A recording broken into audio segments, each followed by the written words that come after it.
Assalamualaikum warahmatullahi wabarakatuh. Selamat siang Bapak Ibu sekalian yang saya hormati.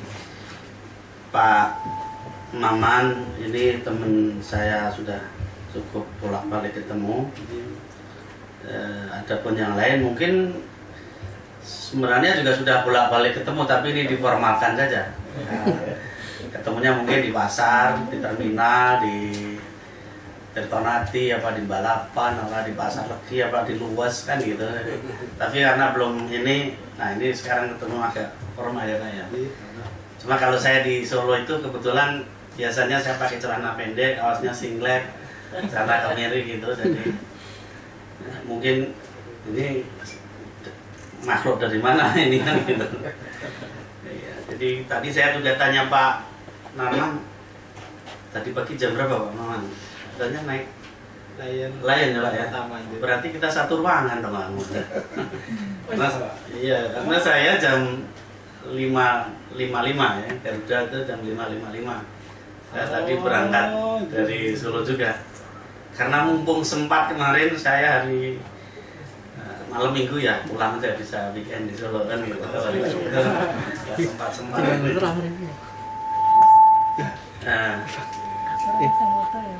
Gimana hari ini kemunculan? Bapak Ibu sekalian yang saya hormati, tadi sudah banyak yang kami dengar, kami saksikan dan kami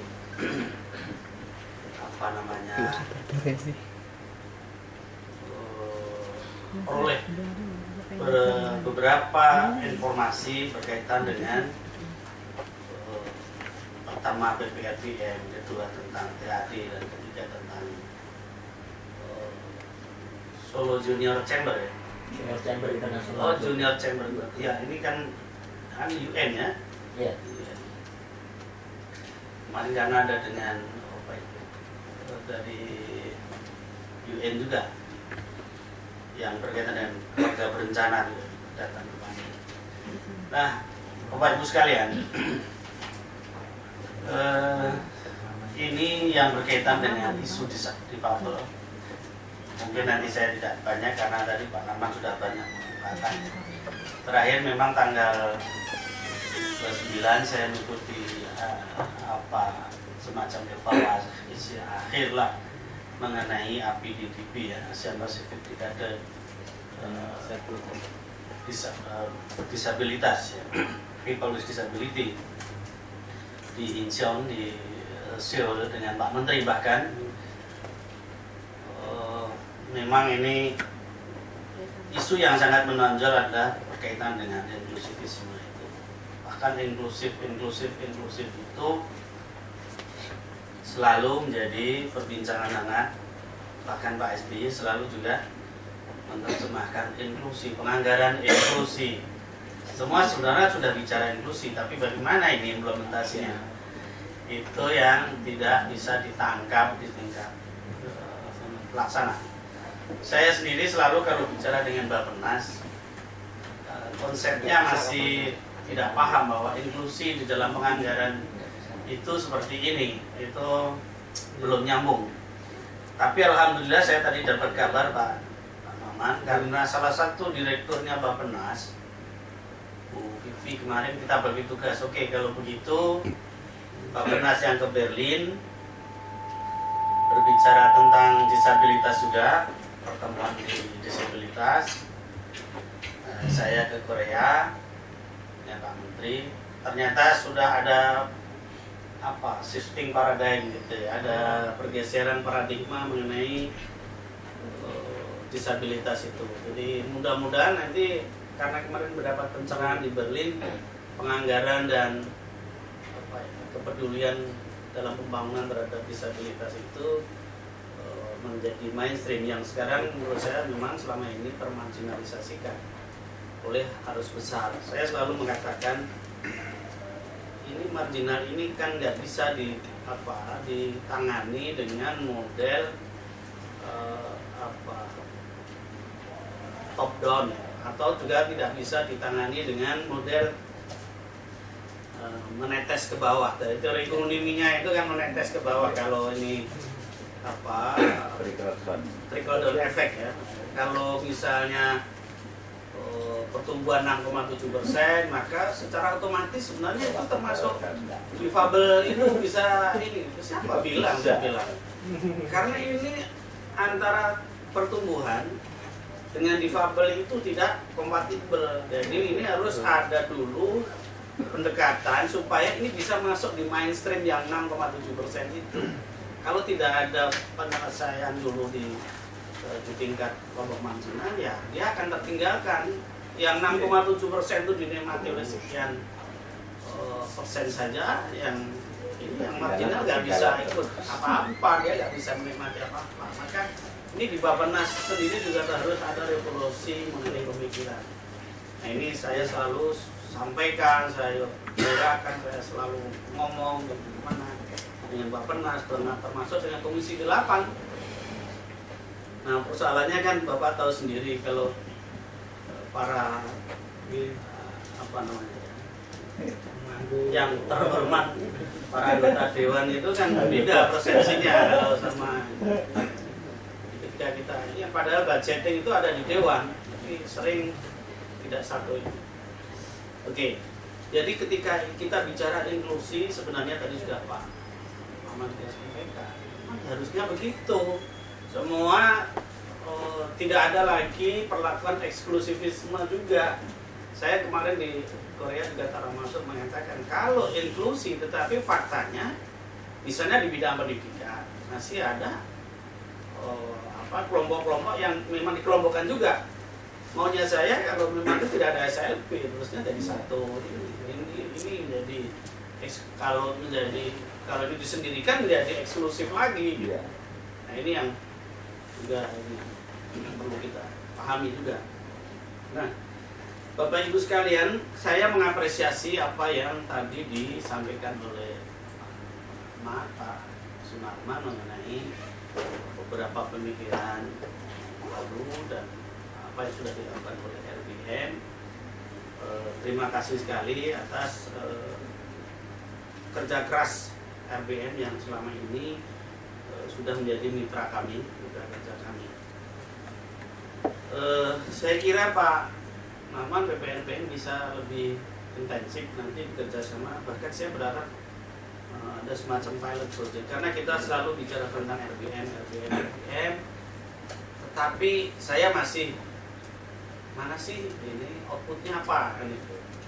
Kalau tidak bisa kita lihat dengan mata kepala apakah itu yang bersifat outputnya itu bersifat misalnya kesadaran masyarakat meningkat atau kepedulian pemerintah daerah misalnya, lalu karena ada advokasi terus menerus dari RBM lalu ada perda tentang disabel atau apa saja yang bisa kita lihat, syukur bisa langsung pada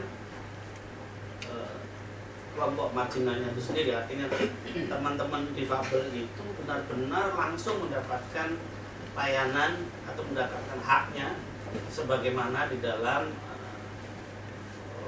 CRPD. Ini kita sudah bicara CRPD, sudah diratifikasi, DPR sudah mengesahkan, tapi ya kembali lagi kalau sudah bicara implementasi memang tidak gampang. Jadi yang ngomong terus menerus mengenai CRPD, mengenai ratifikasi Undang-Undang 19 2011 itu sebenarnya Kemensos.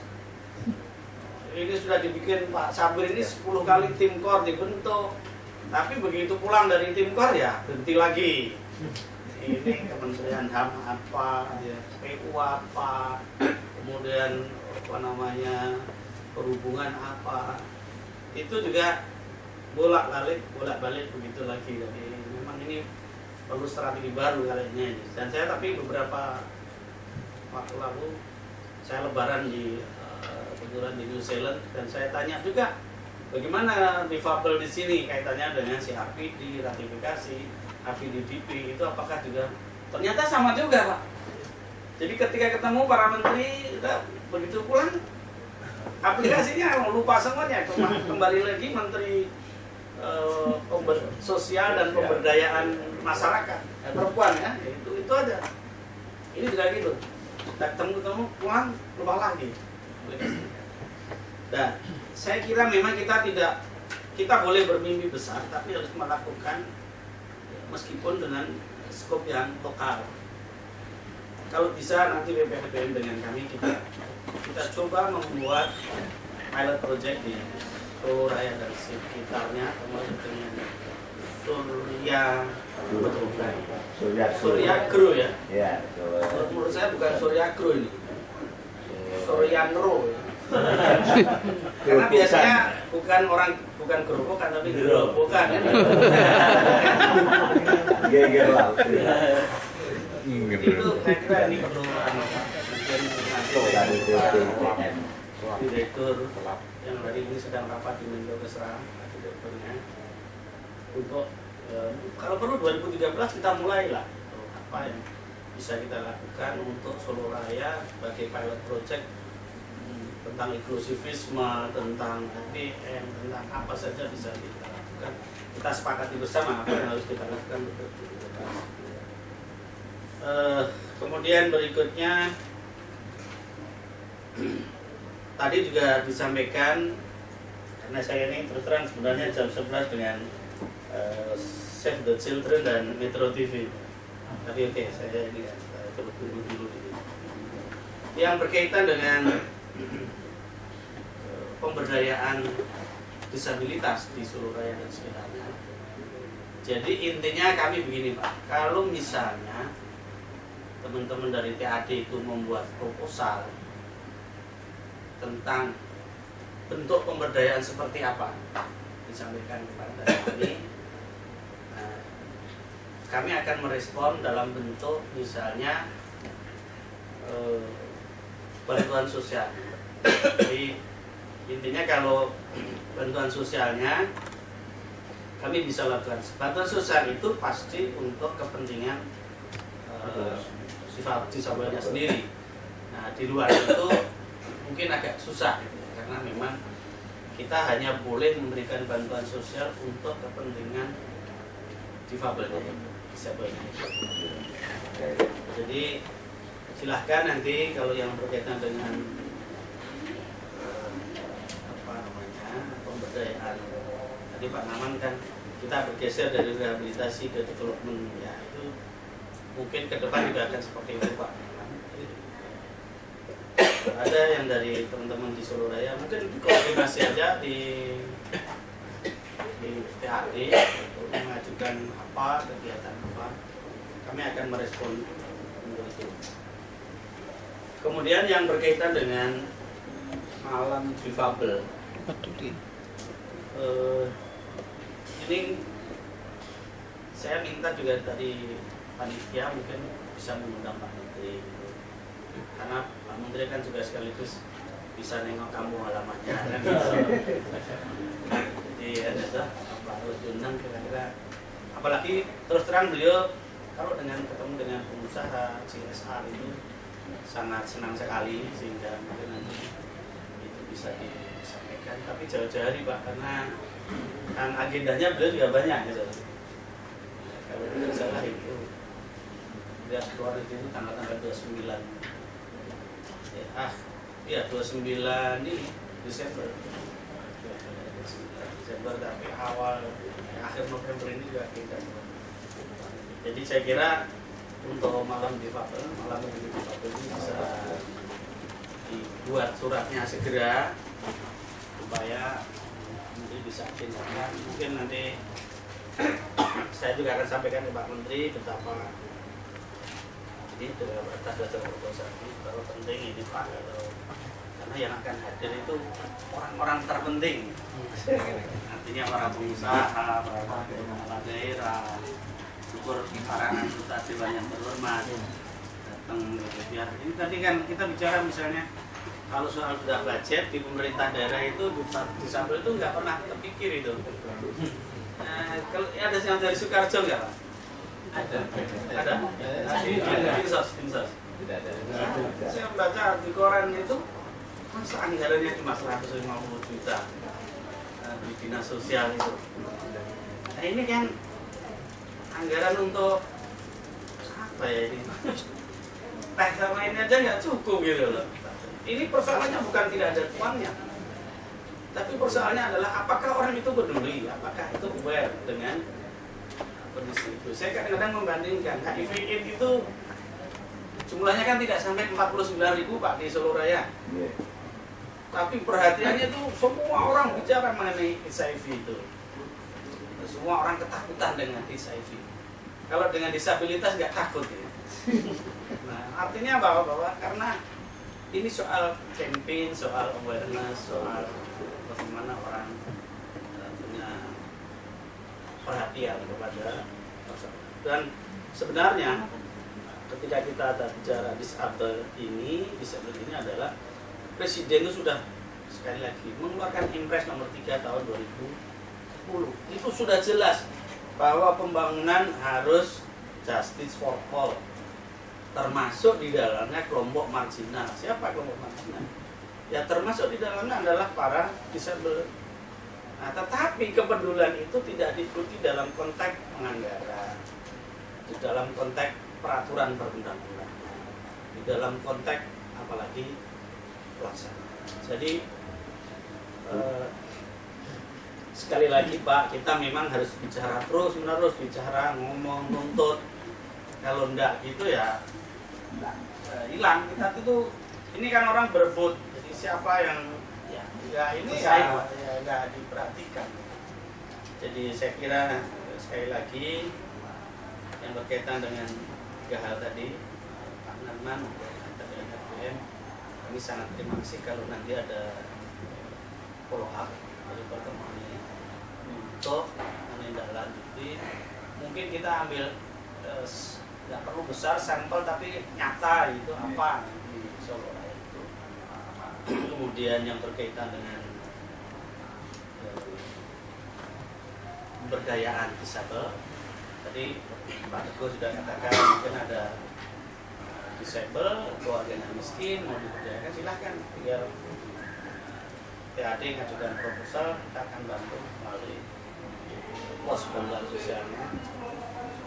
Dan kemudian yang berkaitan dengan alat di disabel juga kita akan bantu sepanjang tadi sekali lagi kepentingannya hanya untuk disabelnya. Jadi misalnya ada rapat besar yang hadir kan pasti itu yang diundang juga difabel banyak kan, untuk makannya, nah itu bisa makan untuk konsumsi peserta itu bisa. Tapi kalau untuk beli laptopnya itu nggak bisa Pak. Kalau ada Pak, sudah punya. Jadi ini supaya diinginkan juga. Mudah-mudahan nanti Pak Sakit apa yang kurang, apa yang ini bisa dikomunikasikan. Misalnya kan salah satu syaratnya harus ada rekomendasi dinas sosial setempat. Kalau nggak ada rekomendasi dinas sosial setempat, ini kan birokrasi Pak Noman. Jadi nanti kita diperiksa sama BPK, loh, mana nggak ada rekomendasi dinas sosial setempat kalau Anda bantu. Ini hampir semua kepala dinasnya ada di sini. Saya sampaikan bahwa ini nggak bisa kalau tidak direkomendasi oleh dinas sosial setempat. Jadi supaya kita satu paket lah ya, satu paket. Kemudian misalnya by name by address-nya itu bisa dilampirkan sehingga dalam waktu cepat, karena ini Pak yang namanya proposal begini mungkin puluhan ribu. Jadi saya kadang-kadang dengan teman-teman itu sudah siang malam karena 33 provinsi, 550 sekian kabupaten, bahkan kadang-kadang belum datang Pak Bupati, Pak Wali Kotanya sudah nongkrong di depan situ urus proposalnya lagi kan gitu. Saya kadang-kadang ada pagi Pak Bupati sudah nongkrong gitu. Jadi saya kira itu saja Pak Narman, dan sekali lagi saya ucapkan terima kasih atas berkenannya hadir di tempat kami. Ini orang-orang yang perlu mendapatkan pahlawan karena bekerja tanpa melampaui anunya, visinya gitu. Ya luar biasa ini. Kalau Pak Kadis ini biasanya kan ya kan anggaran nggak ada kan gitu. Biasanya nggak kerja kan gitu. Tapi hari ini sampai di Jakarta karena hanya memperjuangkan para difabel. Jadi itu visinya melampaui. Tepuk tangan. Ya, saya tuh kadang-kadang gini juga Pak, tambah gitu Pak, teman-teman. Kalau saya ini kan gini ya, saya ini kan orang Solo, masa Solo itu nggak pernah ada sih apalah proposal gitu. Saya kan malu sama tetangga ini. Tetangga ini kan itu ada jompo yang sudah nggak ini gitu, ada yang difabel nggak ini. Tapi ibu dapat asisten jaminan nggak? Enggak. Saya tanya Pak Kadisnya, Pak Kadis, ini nggak ada nih proposal dari Solo. Pak, aku jadi repot Pak katanya. Kenapa repot? Ya nanti banyak yang ngiri Pak. Jadi itu kan visinya standar Pak itu. Tapi kalau visinya melampaui keadaannya itu ya apapun harus saya perjuangkan nih, meskipun harus sampai di Salemba jam 7 pagi kan gitu. Jadi saya senang sekali dengan teman-teman dari mana yang sudah tahu di sini. Terima kasih. Mohon maaf atas kekurangannya apabila di dalam dengan kami ya seadanya begini. Terus terang Pak Narman, saya juga mohon maaf waktunya terbatas kali ini. Harusnya saya juga pengennya masih bernostalgia gitu, cerita gitu, cuma mungkin lain kali lah ketemu di BPRDN gantian gitu. Dengan senang hati ya. Supaya saya bisa dapat SPPT Pak. Kalau udah diundang Pak Narman, saya pulang Pak bayar tiket sendiri. Terus Pak. Ya ini hanya just aja. Nanti ini. Oke, saya kira begitu. Terima kasih. Assalamualaikum warahmatullahi wabarakatuh.